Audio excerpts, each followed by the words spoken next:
Rachel Zegler is having a normal one on the West End of London now that she had her curtain call for Evita. Is her run over there at the Palladium wrapped up? Is she just going to go back to, I don't know, walking around with weird dots on her head in New York City and complaining on social media about how people, I don't care if they want to attack me on social media, people went to see a statue that was broken in pieces and they stood in line to see it. So yeah, is she finally going to get around to blaming everybody else except for herself for her failures, or is she just going to parlay that into that rumored Sound of Music gig? But time will tell, I suppose, because she cannot go any amount of time without keeping herself in the headlines, and good for her, I guess. It's just she's getting more and more desperate. It's kind of like a Nikocado avocado type situation where, yeah, oh my god, take a look at the freak over there, and then they have a mental breakdown, and oh god, now we're supposed to feel bad for you for all the self-inflicted nonsense. I'm just waiting for her to come out and say that, yeah, all of my meltdowns and all of my spurg outs throughout the years, they were actually recorded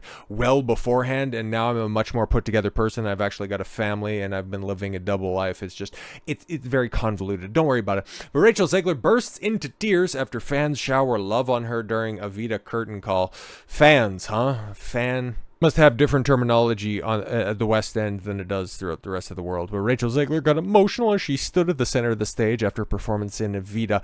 Got a massive standing ovation. Tim Rice and Andrew Lloyd Webber's Tony Award-winning Evita has returned to the London Palladium, narrating the story of Argentine political leader Eva Perón, aka Evita. From her rise to power to her death, the play captured it all. During the curtain call for her play, Zegler, who plays the titular character, stood among her co-stars in a stunning white gown. As the crowd erupted in cheers, Zegler got visibly emotional on stage, shedding a few tears at the love that was right in front of her. And yeah, we can go ahead and take a look at the moment and listen to her in some of the most believable acting that she's ever done before, surrounded by a bunch of half-dressed men. It's interesting. I didn't think that we did that type of stuff anymore. Okay, it's not in 1935 anymore, very evidently so.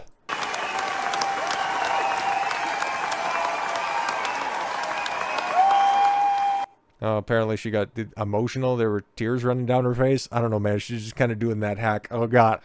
Or is she fucking crying or hacking up a hairball?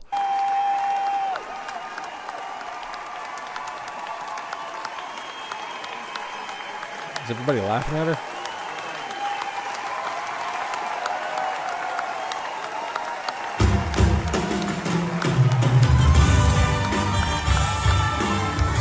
Yeah, okay, that shit's cringe. Okay, listen, there's a reason why I don't go to plays, because if it's anything like that, where if I gotta see, yeah, if I have to see some entitled fucking 22-year-old bitch stand on stage and soak up all of the love, those bingo-winged liberal bitches in the front couple of rows who probably, yeah, I'll just stand there and applaud the stunning braveness of Rachel Zegler, meanwhile deride her on social media when she's outside singing "Don't Cry for Me, Argentina." But it's so funny, right? Because you can compare and contrast this with Snow White, which we're obviously going to do a little bit later. But if she would have brought just a modicum of the enthusiasm that she has for this play to her portrayal of Snow White first and foremost, we could be living in a very different world. Perhaps it could have taken a little while for people to dig up the old mean tweets that she had about her leading several cancellation campaigns against Gina Carano, Sean Bean, Jeremy Renner. I still would hate her for all of that type of stuff. And perhaps I think it would have been very difficult for her to keep her true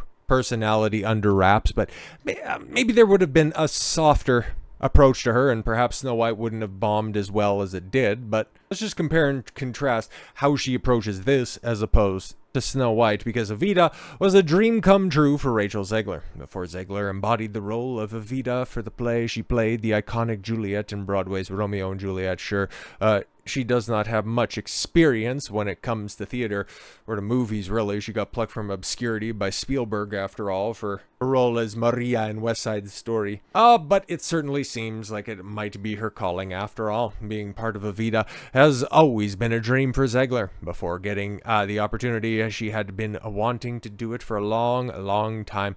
She almost came really close to it once. Oh, during an interview with ID. Oh, that wonderful cringe interview we talked about last week. Okay, I was really dying to do it my whole life, and I was supposed to do a production of it a while ago, and then things just kind of fizzled out and it never happened. Director Jamie Lloyd, who's responsible for the reimagining of the play, told the publication that Zegler is one of the most talented artists he's ever worked with. That's so good, man. You just go ahead and keep her out over there because apparently she's having a great time being a histrionic spaz, and the audience down there is just loving her. And, well, it's a much different tone and tenor from when we've last seen her on American shores, because apparently the Hollywood life, oh my God, it's just way too troublesome for her, because Rachel Zegler admits she took anti-anxiety pills. Oh, she was on SSRIs, you and every other liberal chick out there, so you're not exactly unique in this. Okay, because she wasn't functioning after Snow White Backlash. Oh no, the repercussions for my own actions. Now I have to get overly medicated.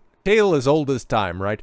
Actress Rachel Zegler, yes, revealed that she was medicated for anxiety and saw a psychiatrist following the backlash she received from the Snow White film. Was that before or after you came out and you shat all over the source material and shrugged off your co-star's involvement that they may or may not get cut from the final release of the film because that's just Hollywood, baby? Or how you're dragging your own political beliefs into the promotion of a film? Or was it just mean people on social media? It's one of those things, right? In an interview with ID, yes, Zegler shared, my fucking psychiatrist has seen me through all of it. Oh, that's so wonderful. She then cited a specific piece of advice her psychiatrist, because she doesn't go to a real person, gave her that she claims did a wonder for her in multiple situations in her life. Which you're going through isn't normal. Oh, okay, what you're going through isn't normal. Right. It's not your fault. I fucking, like, this whole quote-unquote mental health care industrial complex, it just shirks women of responsibility, just like the rest of life. Of note, Zegler did not provide any specifics on how this advice did wonders for her. Yeah, no, it's just, hey, it's offloading all of your own problems onto everybody else. On top of revealing that she's been seeing a psychiatrist, she also shared that she's now taking drugs for, she's taking SSRIs. Big fucking shock. Truly a game changer, because I just wasn't functioning. Yes, because this is obviously, peak functionality, right? You're just breaking down into tears for not even the final performance of Evita. Like, I could understand, right? Like, if it was a big success and this is the end of your run, yeah, you could get emotional, but that was just that was the most important performance of your life. But to me, it was a Tuesday. Like, the fuck are you doing? Okay, obviously you're not hanging on. Okay, this hasn't been a game changer. You're just still the same old emotional twat we've been talking about for the past couple of years, because I just wasn't functioning, and I wanted to function in a way that made me feel confident in the way that I was moving through the world. Oh, so you just spurg posting all of your thoughts consistently? That wasn't you being authentic? Okay, again, it's just women just never have to take responsibility for their actions, huh? They just float through life. Zegler also repeated the narrative she's been pushing about herself since 2022. I think a victim mindset is a choice, and I don't choose it. Bruh, what have you just been outlining? Oh, what you're going through isn't normal. I haven't been functioning. I haven't been feeling like myself. But yeah, no, I don't choose a victim mindset. Fuck off. Back in 2022, Zegler appeared opposite of Andrew Garfield as part of a Variety's Actors on Actors segment. Really? While discussing the backlash to her casting in Snow White, Garfield said, those people, the people that we need to educate, the people that we need to love into awareness. Okay, good. There's a reason why you're the lowest regarded version of Spider-Man. Zegler concurred, saying, we need to love them in the right direction. Exactly. Oh, except for the Trump supporters, because they should never know peace. Right, Rachel?